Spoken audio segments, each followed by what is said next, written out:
بسم الله الرحمن الرحيم ليس عليكم جناح أن تبتغوا فضلا من ربكم فإذا أفضتم من عرفات فاذكروا الله عند المشعر الحرام واذكروه كما هداكم وإن كنتم من قبله لمن الضالين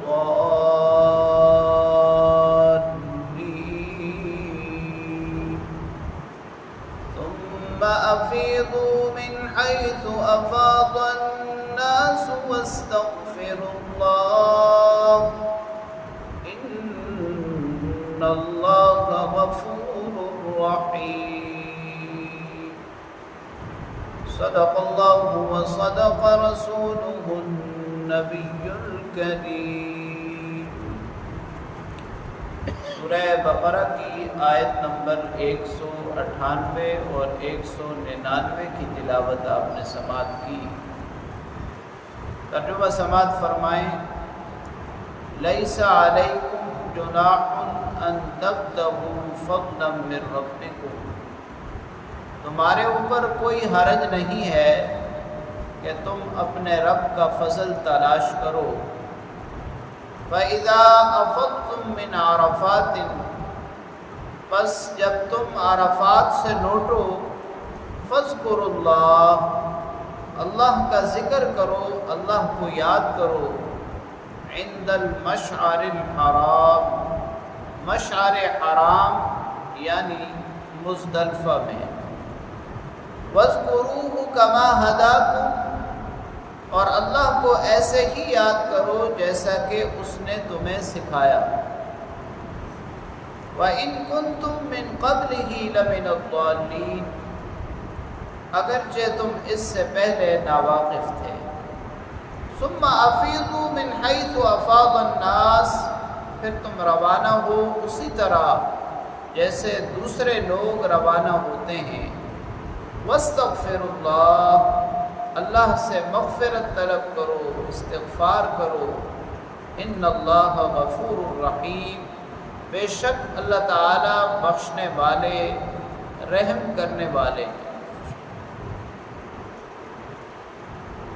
بعض لوگوں کے ذہن میں یہ بات تھی کہ سفر حج میں اگر کوئی شخص کوئی تجارتی معاملہ کرتا ہے تو اس کا حج قبول نہیں ہوتا اور اس کا یہ عمل درست نہیں ہے۔ اس کی اصلاح کے لیے پہلی آیت کریمہ کا پہلا حصہ نازل ہوا۔ عبداللہ ابن عمر رضی اللہ تعالی عنہ کے پاس ایک شخص آیا اور آ کر کہنے لگا کہ ہمارا کام اونٹوں کا ہے، ہم اونٹ کرائے پر چلاتے ہیں، حج کے دوران بھی لوگ ہم سے کرائے پر لے کر آتے ہیں اور ہم بھی ان کے ساتھ آ جاتے ہیں اور حج بھی کر لیتے ہیں، کیا ہمارا حج قبول ہوتا ہے یا نہیں؟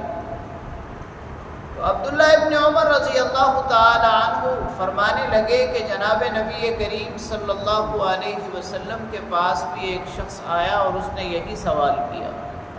تو آپ صلی اللہ علیہ وسلم نے جواب نہیں دیا، یہاں تک کہ یہ آیت کریمہ نازل ہوئی۔ پھر آپ صلی اللہ علیہ وسلم نے اس کو بلایا اور بلا کر کہا کہ آپ کا حج بھی مقبول ہے۔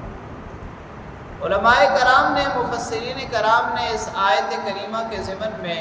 دو تین بنیادی باتیں لکھی ہیں۔ سب سے پہلی بات تو یہ ہے کہ یہ اجازت تب ہے کہ آدمی بنیادی طور پر حج کے ارادے سے نکلے، ہاں ضمنی طور پر اگر کہیں کوئی ایسا معاملہ کر لے تو اس میں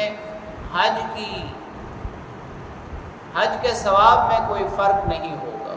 لیکن اگر کوئی شخص تجارتی سفر کرتا ہے اور حج ضمناً کرتا ہے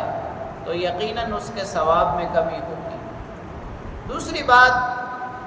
مفسرین کرام نے یہ لکھی ہے کہ حج کے ارکان، افعال اور اعمال کے جو 5 دن ہیں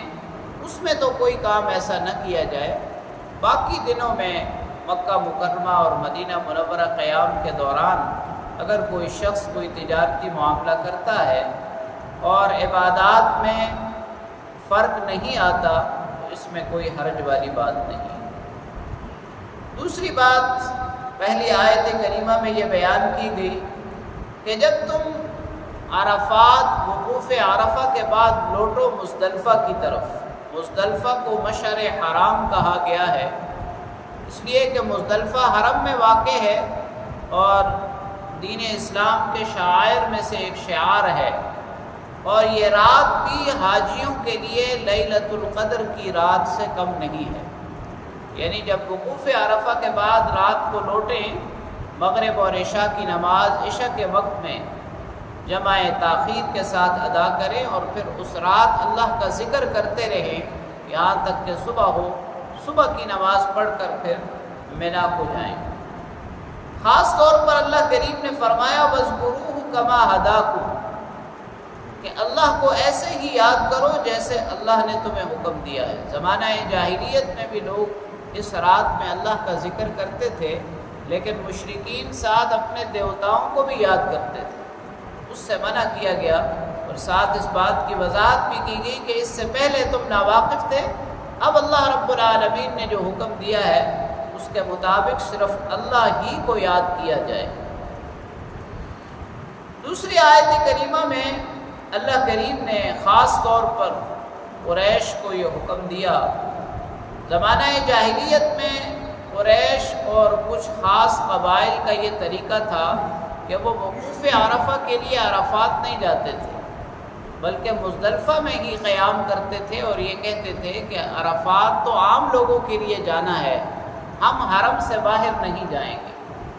تو اللہ کریم نے اس کا بھی رد فرما دیا کہ جیسے تمام لوگ وقوف عرفہ کے لیے عرفات جائیں گے، اس طرح قریشی اور مکہ کے رہنے والے دوسرے لوگ بھی عرفات جائیں گے اور اللہ رب العالمین سے اپنے گناہوں کی بخشش مانگیں گے، استغفار کریں گے۔ بے شک اللہ رب العالمین معاف کرنے والے، رحم کرنے والے ہیں۔ اللہ کریم سے دعا ہے اللہ تعالیٰ کلام پاک کو پڑھنے، سمجھنے اور اس پر عمل کرنے کی توفیق نصیب۔